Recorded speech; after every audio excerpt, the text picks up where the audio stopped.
This episode of the podcast is brought to you by Battleground Nutrition Centers.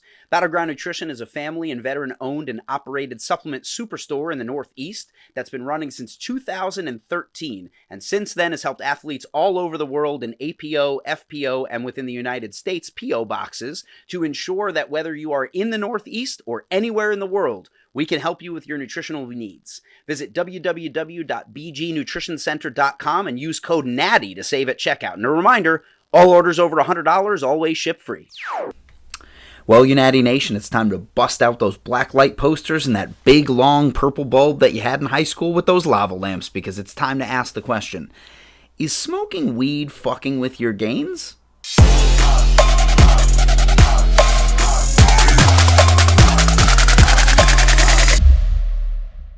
Now, caveat, I'm going to tell you that I am not only a huge proponent of legalization and the effective adult-free use of cannabis products far and wide. As a matter of fact, when my federation decided that they may move into actually testing for it again and placing sanctions on specific athletes within our federation, I told them it would be a mistake, and I was a huge proponent of the fact that with it being legalized all over the world, let alone the United States, the idea that you're going to keep competitors in your federation if that's what you're testing for, outside of the fact that it's not really an anabolic performance-enhancing drug, and that the WADA itself really doesn't usually test the IOC to the same standards that they used to do back in the day, as far as I know. Please correct me if I'm wrong, but they're only really testing for saturation results to see if there's a chronic use as opposed to just having it in your urine or your blood.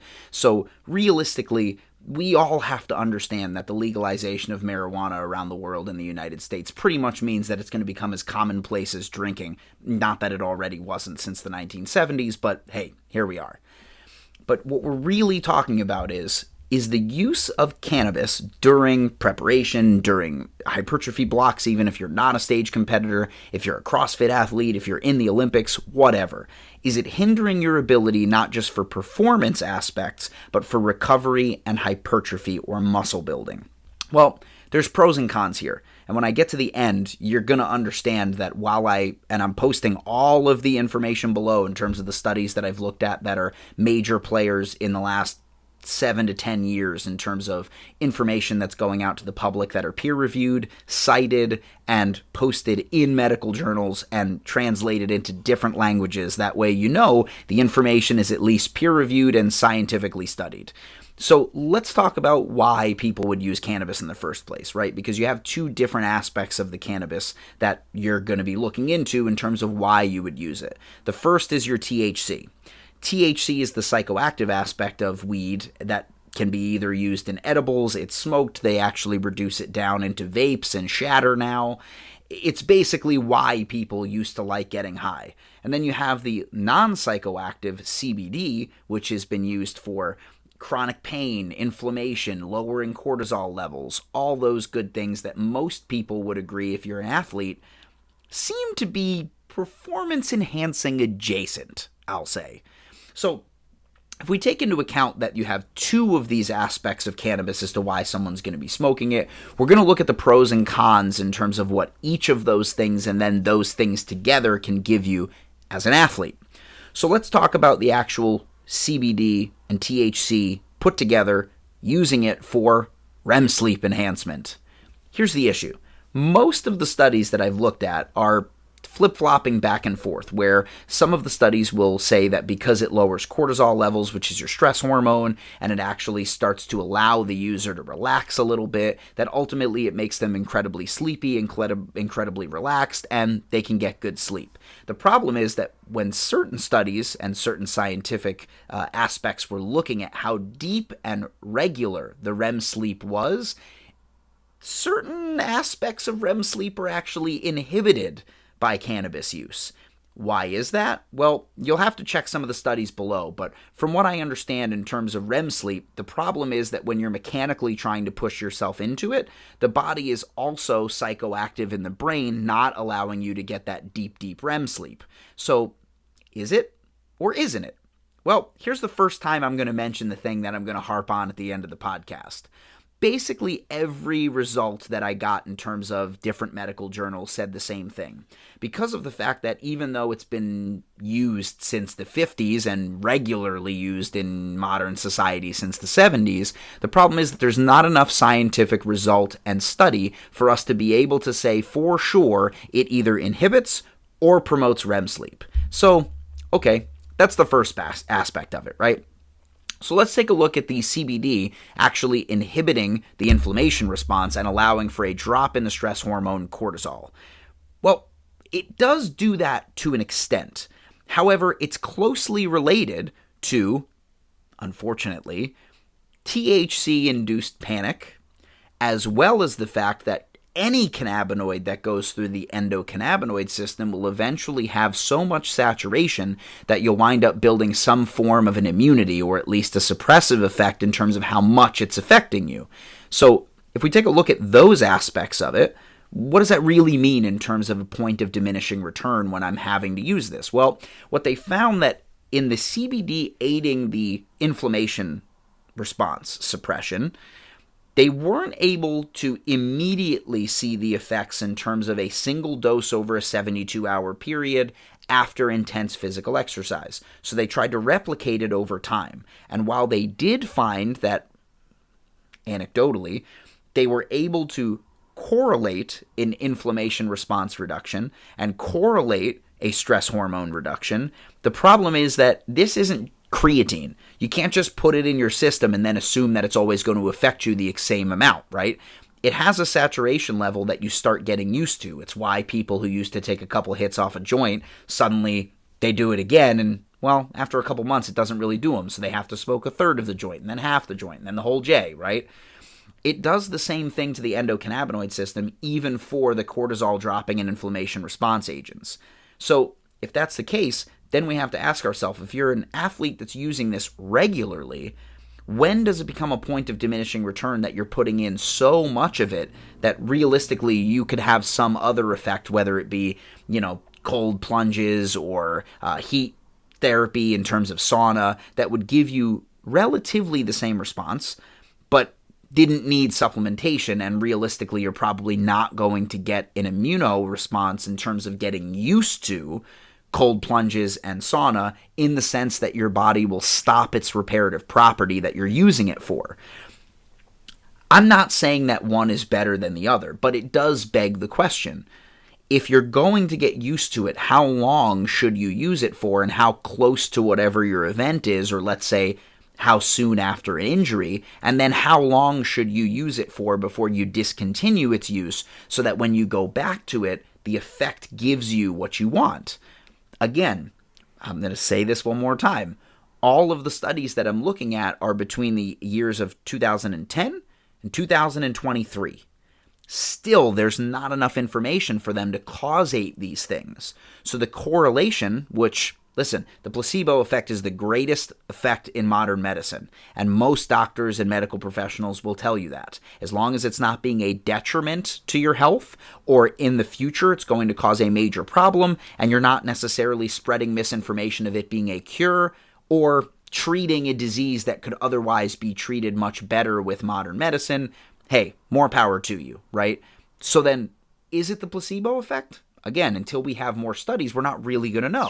This episode of the podcast is also brought to you by Nirvana Water Sciences. Muscle integrity is the foundation of our body's overall health because it supports movement, posture, breathing, and many other things. Enter Nirvana Water Sciences HMB-infused water. HMB, or hydroxymethylbutyrate, is a unique derivative of leucine, the isolated amino acid. It helps with things like protein synthesis, nutrient absorption, and can help athletes and regular people alike with general health as well as recovery from hard workouts. So, click the link in the description below to find out where you can get Nirvana Water Sciences HMB-infused water products today. Well, there is one thing that I think we can all agree that in terms of cannabinoids, that they're very, very good at. Appetite increasing. In the bulk, if what you're having a problem is getting in those calories and making sure that you're hungry enough to get that next meal, nobody, and I mean nobody, can discount the fact that there are certain strains that as soon as you smoke them, 10 minutes later, you're hungry. But when I say that, in terms of the sooner you smoke them, we also have to understand that the delivery method in which we're taking cannabinoids nowadays can be very different, right? I mentioned it at the start of the podcast. You have oils and vapes, shatter, keef. You've got the actual live flower itself, edibles, oils, all different kinds of things, right? They may affect your system very differently. So even as we're talking about the debate as to whether cannabinoids are good or bad for athletes, realistically, you're going to have to find out which delivery method works for you as well. Some of the new information in terms of actually smoking live flower, which look, like I said, I'm a proponent of this. I like it. I think it's should be used a lot more in modern medicine, as well as a lot of other things in terms of, ketamine for PTSD and things like that. But I digress. The reason I bring this up is because there is some level of new research coming out that says that even though it's nowhere near as dangerous or carcinogenic as any form of tobacco smoking, that there is some level of danger and carcinogenic effect to secondhand marijuana smoke.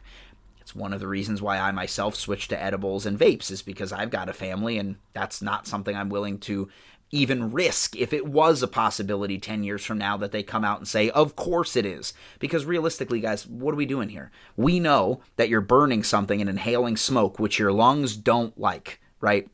Okay, then that delivery method in some way, shape, or form should be studied to really figure out over time if the initial response or the secondhand response of the exhalation of your THC in terms of weed smoke is going to affect those around you. Now, I know there are some long-term studies on those in terms of how it affects the sacs in the lungs, but in terms of carcinogenic effect, I wasn't really able to find anything that was super definitive in terms of, hey, we know for a fact in terms of causation XYZ, or the correlation was high enough that we're able to deduce XYZ in terms of carcinogenic effect in cannabinoids. So, again, I know for a fact that it's going to be safer than any tobacco-related thing, but you really do have to ask yourself, it is a smoke that's going into your lungs, and if you're using it as a chronic method for, trying to control your anxiety or increase your appetite or whatever, is it going to affect you or those around you in the long term? Again,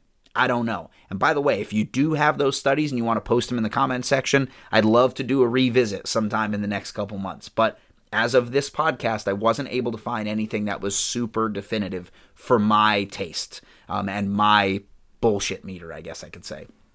Now, the other thing is that THC is a psychoactive compound. So if we take a look at what psychoactives do to people and how strong they must be, we know that the LD50, or what's known as the lethal dose for 50% of the population, which is what most people use to detect how dangerous something is and whether or not it should be controlled, that nobody in the history, as far as I can tell, in terms of every dead body that's ever been studied, has been able to find a lethal dose for the use of THC or CBD. However, they have been shown that large doses, if you have the possibility of psychosis within your genetics and your family history, that if you take too much, especially when it relates to edibles, that you can set off a psychotic episode. Some of those psychotic episodes are not temporary. So then you have to ask yourself, okay, if I'm taking a look at my family medical history and I'm using this as an athlete, is it worth the danger of me possibly setting off this thing that's written into my genetics for a marked decrease in terms of inflammation or better sleep or, me just enjoying myself? Psychoactive disorders are no joke, guys, and realistically, a lot of the studies that also state in terms of even if you don't have those things in your family history or in your personal genetics, that having it before the age of 23 enter your system in large doses is not great for your brain development and not great for the actual ongoing activity of your brain and your neurons. So if what we're saying is, okay, this is another one of those things that should be controlled till after the age of, unfortunately, most of the studies say 23 and not 18 or 21, like we do with tobacco and alcohol, which I'll touch on here in a minute. But you do have to understand that anything that's going to affect your brain chemistry, anything that's going to need to be ingested in through your biological passport, it may, again, we need more studies, it may actually affect you in the long term, and you don't know that yet, and neither do we. Now, we do have enough anecdotal studies of individuals around pop culture and even in your personal life where Uncle Jerry's been smoking it every day, 3 times a day since the 70s, and he's fine. I'm sure. But it's the same thing with booze and every other aspect of vices that we have in Western culture. Some people have a problem with it, and some people don't. The addiction, and I know I'm going to get all kinds of shit for this in the comments section, but let's be real with ourselves. Anything that people could use as a vice, whether it be working out, alcohol, crack cocaine, or weed, can build what we would consider addictive personality traits. Is that addiction going to make it so bad for you that your life is going to fall apart? For most people, no. But realistically, that doesn't mean that everyone can handle its free use and not have a problem with it. So, as we recap all these things, one of the main things that I said every time I mentioned any one of these bullet points was that I looked at the studies as much as possible to figure out what was real, what was correlated, what was causated, and the unfortunate circumstances, none of it is.